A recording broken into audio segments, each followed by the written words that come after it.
Hello and welcome to physics Guruji. आशा करता हूँ आप सभी लोग बहुत अच्छे होंगे। आज के इस वीडियो लेक्चर में हम बात करेंगे मैट्रिक्स की ऑर्थोनॉर्मेलिटी कंडीशन के बारे में, रैंक मैट्रिक्स के रैंक के बारे में। तो यह वीडियो उन लोगों के लिए काफ़ी हेल्पफुल होने वाला है जो लोग बीएससी एमएससी कर रहे हैं, नेट गेट जैस टेफर सेंट्रल यूनिवर्सिटी आदि कम्पिटिटिव एग्जामों की तैयारी कर रहे हैं। अगर ये वीडियो आपको पसंद आता है तो इसे लाइक करें और अपने फ्रेंड्स के साथ ज़्यादा से ज़्यादा शेयर करें, चैनल को सब्सक्राइब करें और बेल आइकन दबाना ना भूलें। तो चलिए आज के इस वीडियो लेक्चर को शुरू करते हैं। तो सबसे पहले हम बात करेंगे ऑर्थोगोनैलिटी कंडीशन के बारे में। अगर कोई मैट्रिक्स ए है और कोई मैट्रिक्स बी है, अगर हम इनका प्रोडक्ट करेंगे ए इंटू बी और वो जीरो के इक्वल आता है तो हम क्या कहेंगे, A and B are orthogonal. A matrix A और मैट्रिक्स बी एक दूसरे के क्या होंगे, ऑर्थोगोनल होंगे। और अगर हम बात करते हैं किसी एक मैट्रिक्स ए के बारे में जो 2/2 का है और 3/3 का है, ठीक है, तो उसमें हम R1 R2 एंड R3 या C1 C2 एंड C3 कोई भी दो रो या कॉलम ले लेंगे। तब हम क्या करेंगे, आर जैसे मैंने लिया है R1, अब R1 का मैं क्या करता हूँ, ट्रांसपोज करता हूँ, कंजुगेट करता हूँ और उसकी मल्टीप्लाई R2 से करूँगा। तो वो क्या आना चाहिए, वो जीरो के इक्वल आएगा। क्या होगा, R1 एंड R2 क्या होंगे, एक दूसरे को ऑर्थोगोनल होंगे। अब नॉर्मलाइजेशन कंडीशन देखते हैं। नॉर्मलाइजेशन कंडीशन होती क्या है, अगर मैंने कोई मैट्रिक्स ए लिया है और उसका मैंने क्या कर दिया है, ट्रांसपोज कर दिया है,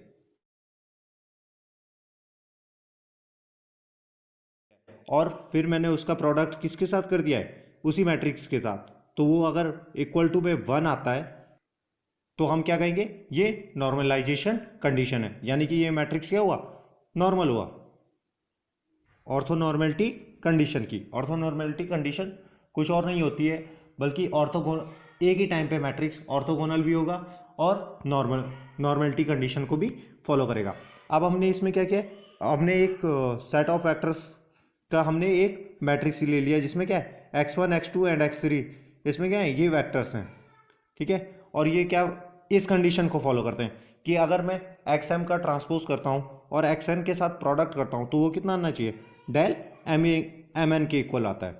अगर del M N equal to zero होगा तो हम क्या कहेंगे, वो क्या है, ऑर्थोगोनल है एक दूसरे का। और यहाँ पे क्या खास बात है, M is not equal to N, M N equal नहीं होना चाहिए।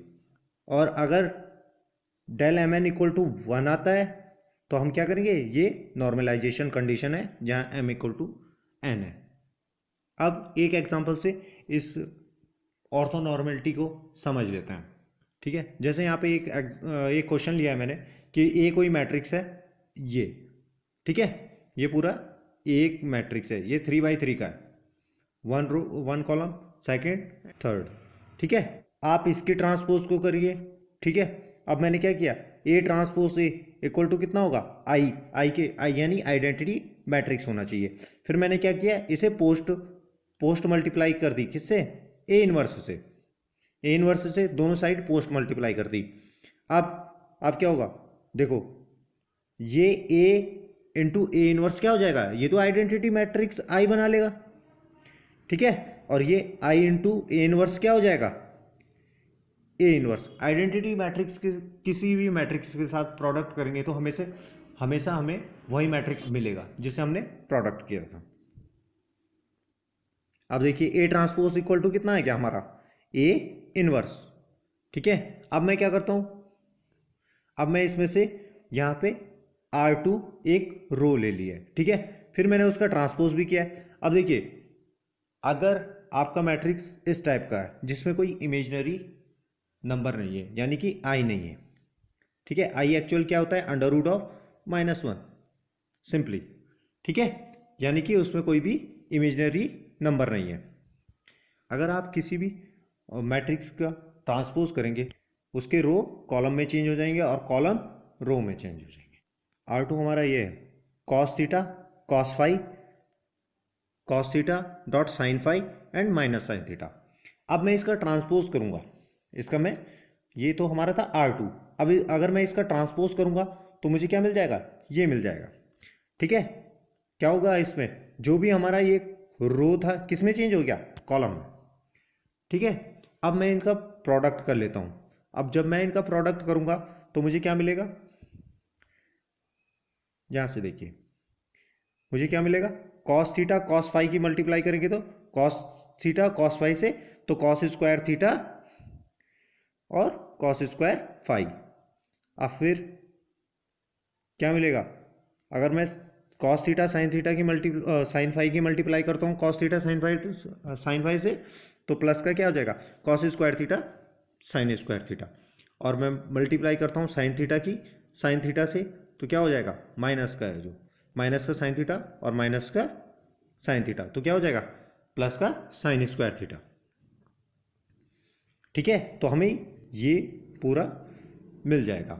अब हम क्या करेंगे, अब इन दोनों में से कॉस स्क्वायर थीटा को हम कॉमन ले लेंगे, तो हमें क्या मिलेगा, कॉस स्क्वायर थीटा कॉमन आ गया, ब्रैकेट में क्या बचा, cos square theta plus sine square, sorry cos square phi plus sine square phi. ये इसकी वैल्यू क्या होती है, हम जानते हैं इसकी वैल्यू क्या होती है, 1 होती है। बचा क्या इसके साथ, साइन स्क्वायर थीटा। अब इस वाले से बचा कॉस स्क्वायर थीटा और प्लस का साइन स्क्वायर थीटा। फिर ये कंडीशन क्या आ गई, इक्वल टू 1।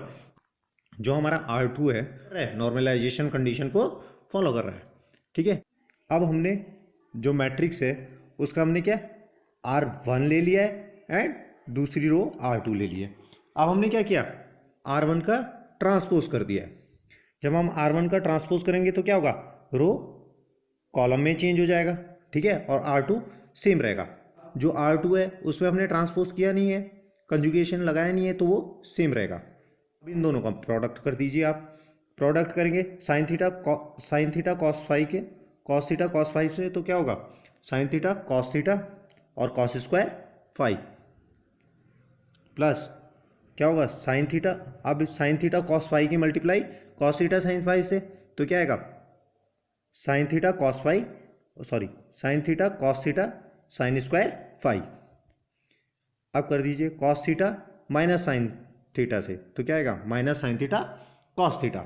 अब क्या करेंगे, अब इन फर्स्ट टू टर्म से हम क्या कर लेंगे common, cos theta and sine theta को हम क्या ले लेंगे, कॉमन ले लेंगे। तो ब्रैकेट में क्या बचेगा, cos square theta cos square five plus sine square five और माइनस का साइन थीटा कॉस थीटा। और इसकी वैल्यू क्या होती है, इसकी वैल्यू होती है 1। अब ये क्या हो जाएगा, cos theta sine theta into 1, यही सेम रहेगा, minus sine theta cos theta. ठीक है, अब ये क्या हो गए, ये दोनों सेम सेम है। आप प्रोडक्ट में किसी को भी पहले लिखिए, कोई फर्क नहीं पड़ता। साइन को पहले लिखिए, कॉस को पहले लिखिए, ठीक है, उससे कोई फर्क नहीं पड़ता। तो ये दोनों क्या कर देंगे, एक दूसरे को कैंसिल, हो क्या गया, 0।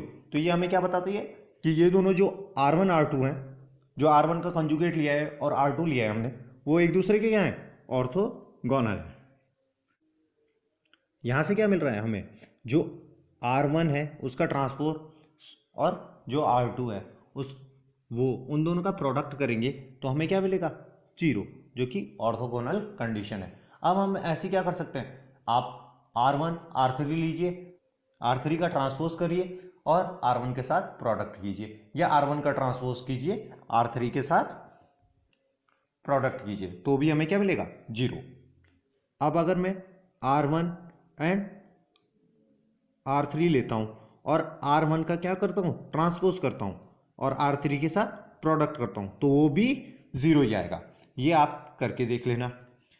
ऐसे ही अगर आप R3 का ट्रांसपोज करते हैं और R1 के साथ उसका प्रोडक्ट करते हैं, तो वो भी क्या आएगा, 0 आएगा। ठीक है, ऐसे ही आप R3 ट्रांसपोज R2 करेंगे तो वो भी क्या मिलेगा आपको, 0। ऐसे आपको कॉलम के साथ भी ट्राई करना है। अब हम बात करते हैं मैट्रिक्स के रैंक के बारे में, कि मैट्रिक्स का रैंक कैसे फाइंड आउट करेंगे। तो सब मैट्रिक्स का रैंक फाइंड आउट करने के लिए हमें क्या करना होगा, सबसे पहले तो हम उसका डिटर्मिनेंट ओपन करेंगे। किसी भी मैट्रिक्स का डिटर्मिनेंट अगर नॉट 0 आता है तो हम कहेंगे कि यही जो उस मैट्रिक्स का रैंक है वही क्या होगा हमारा, वही उसका एक्चुअल रैंक होगा। अगर किसी मैट्रिक्स का डिटर्मिनेंट 0 आता है तो हम क्या करेंगे, फिर उस मैट्रिक्स के या तो रो को आप डिलीट कर दीजिए, एक रो को, या फिर कॉलम को डिलीट कर दीजिए, या दोनों को डिलीट कीजिए। ठीक है, तो आपको फिर क्या करना है, जो हमारा सब मैट्रिक्स, फिर हमें क्या मिलेगा, एक सब मैट्रिक्स मिलेगा। फिर हम उसके साथ वैसे ही ट्राई करेंगे, क्या उसका हम क्या करेंगे, डिटर्मिनेंट करेंगे, और अगर डिटर्मिनेंट नॉन जीरो आता है तो हम क्या बोलेंगे, वही उसका रैंक है। अगर वो नॉन जीरो आता है तो फिर ये प्रोसेस हम आगे आगे कंटिन्यू करेंगे।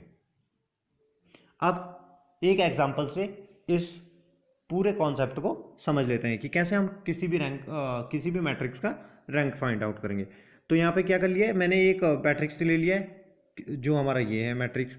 अब हम क्या करेंगे, तो सबसे पहले हम इसका क्या करेंगे, डिटर्मिनेंट फाइंड आउट करेंगे। Determinant of A equal to कितना हो जाएगा, जीरो। अगर हमारा यहाँ पे determinant of A non zero आ जाता तो हम इसे क्या कहते हैं कि जो हमारा मैट्रिक्स ए का रैंक है वही हमारा रैंक ऑफ मैट्रिक्स होगा। लेकिन अब यहाँ पे क्या आ रहा है, ये जीरो आ रहा है, तो आगे हम क्या करेंगे, जैसे स्टेप में था कि हम क्या करेंगे, अगर जीरो आ जाता है तो हम जो हमारा मैट्रिक्स था उसका हम क्या करेंगे, एक रो और कॉलम को क्या कर देंगे, एलिमिनेट कर देंगे। अब हमने क्या कर दिया, now by deleting row and column, अब हमने उसकी एक रो एंड कॉलम को डिलीट कर दिया। अब ये क्या हो गया, ये 2 by 2 का हमें एक नया मैट्रिक्स फाइंड आउट मिला है। अब इसे फिर क्या करेंगे, हम इसका दोबारा डिटर्मिनेंट फाइंड आउट कर लेंगे। तो ये क्या आएगा हमारा, नॉन जीरो आएगा। ये क्या रहा है हमारा, 1 is not equal to zero. तो अब ये क्या आ गया, अब rank of determinant of A non zero आ गया है। तो इसका ये क्या है, हमें 2 by 2 का मैट्रिक्स मिला था, ठीक है। और इसका जब हमने डिटर्मिनेंट फाइंड आउट करा तो क्या हुआ, हमें वो क्या मिला, हमें नॉन जीरो मिला। तो जो इस मैट्रिक्स का रैंक होगा वही हमारे इस पूरे मैट्रिक्स का रैंक होगा, यानी रैंक ऑफ मैट्रिक्स होगा। तो चलिए आज के लिए आज की ट्रिक देख लेते हैं। तो आज की ट्रिक है, ट्रेस ऑफ ए मैट्रिक्स क्या होगा, sum of eigen values. I hope आप लोगों ने मेरी पहली वीडियोस देख ली होगी कि how to find eigen values and what are eigen values and vectors, ठीक है। तो अब देख लीजिए, अब जो हमारा ट्रेस ऑफ मैट्रिक्स होगा वो क्या होगा, सम ऑफ आइगन वैल्यूज। वहाँ पे हमने फाइंड आउट क्या किया था, λ1 λ2 एंड λ3, वहाँ पे हमने 3 आइगन वैल्यूज फाइंड आउट की थी। तो अब देख लीजिए इन सब का सम क्या हो जाएगा, हमारा ट्रेस ऑफ मैट्रिक्स हो जाएगा। अगर मैं डिटर्मिनेंट ऑफ मैट्रिक्स की बात करूं तो वो क्या होगा, प्रोडक्ट ऑफ आइगन वैल्यूज, ठीक है। यानी कि λ1 λ2 इंटू λ3, तो ये क्या हो जाएगा, determinant of A matrix. I hope आपको ये लेक्चर पसंद आया होगा। खुश रहिए, मुस्कुराते रहिए, धन्यवाद।